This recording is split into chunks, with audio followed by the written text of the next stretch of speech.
Pensa só, o bolso do contribuinte, a carreira de um juiz e até o limite do que se pode dizer sobre um político. O que tudo isso tem em comum, hein?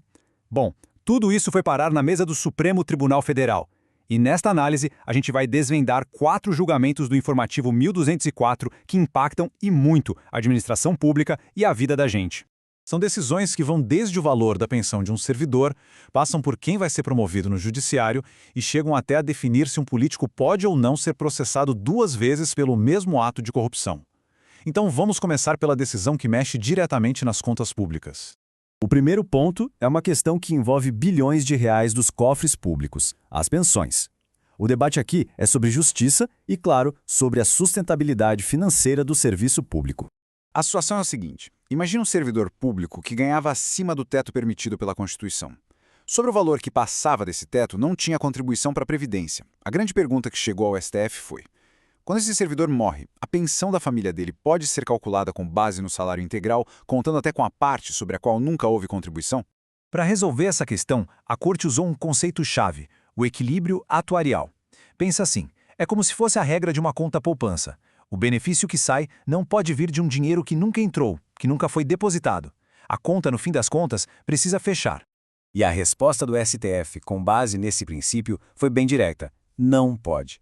A pensão só pode ser calculada sobre a parte do salário que efetivamente contribuiu para o sistema. Aquilo que passou do teto e não teve desconto, simplesmente fica de fora do cálculo do benefício. E por que isso é tão importante? Porque essa decisão protege a saúde financeira do sistema previdenciário, garantindo que o dinheiro de todo mundo não seja usado para pagar benefícios que não tiveram uma fonte correspondente. É uma regra que olha para o futuro, para a sustentabilidade do sistema.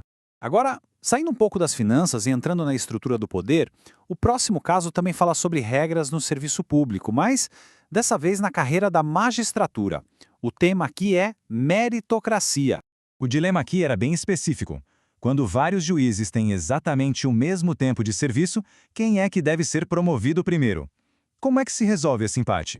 A solução que o STF encontrou foi criar uma hierarquia bem clara, baseada em mérito. E como dá para ver, o ponto-chave é a ordem, a nota, a classificação lá no concurso de ingresso, bem no comecinho da carreira, se tornou o critério número 1. A idade, que às vezes tinha um peso maior, agora ficou como último recurso de desempate. O impacto disso é muito claro. A decisão valoriza a meritocracia desde o primeiro dia. Ela passa uma mensagem de que o desempenho inicial, aquele que foi medido de forma objetiva no concurso, é um fator fundamental que vai ter reflexos por toda a carreira do magistrado. Agora, falando em responsabilização de agentes públicos, a gente chega num tema bem complexo: a corrupção. O caso a seguir está bem na fronteira entre o direito eleitoral e a lei de improbidade administrativa. E a questão é central. A grande dúvida era: um único ato ilegal, como o famoso Caixa 2 numa campanha política, pode levar a 2 punições, por leis diferentes? Será que isso não seria uma punição em dobro? Uma coisa indevida? E a resposta do Supremo foi que sim, pode. A lógica é que as esferas são independentes, sabe? A Justiça Eleitoral vai julgar o crime eleitoral, que pode dar multa ou até prisão. Já a Justiça Comum olha para o mesmo fato, mas como um ato de improbidade, um ataque à administração pública. E isso pode gerar outras punições, como a perda dos direitos políticos. Mas olha só, essa independência tem um limite e ele é crucial. Se na esfera eleitoral ficar provado que o tal fato nunca existiu ou que o político não foi o autor daquele ato, essa decisão acaba trancando o processo na esfera civil. Afinal, não tem como punir alguém por improbidade por uma coisa que já foi provada que nem aconteceu, né? Na prática, o que essa decisão faz é criar uma rede mais forte no combate à corrupção. Ela permite que um mesmo ato ilegal seja visto por ângulos diferentes, com punições que se complementam, e isso acaba fechando brechas que poderiam levar à impunidade. O nosso último caso de hoje trata de um equilíbrio bem delicado: o limite entre a liberdade de expressão e a proteção de funcionários públicos contra ataques que têm a ver com o trabalho deles.